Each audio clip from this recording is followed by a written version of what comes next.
হুজুর আচ্ছা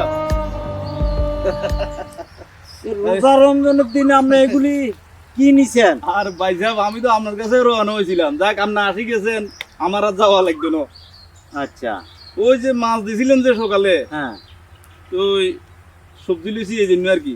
এই মাছ নেওয়ার সময় তো আপনি বলতে পারতেন যে আমার সবজিও লাগবে। আপনি তো এই রোজা রমজানের দিন এটা ঠিক করলেন না হুজুর।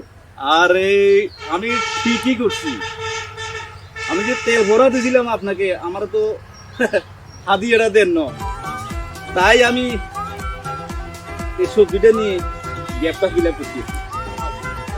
আর ভাই সাহেব এখন কথা বলার সময় নাই, নামাজের সময় হয়ে গেছে, তো ওইখানে দেখা হবে নামাজের পরে, আপনার সাথে বাকি কথা হবে। গেলাম।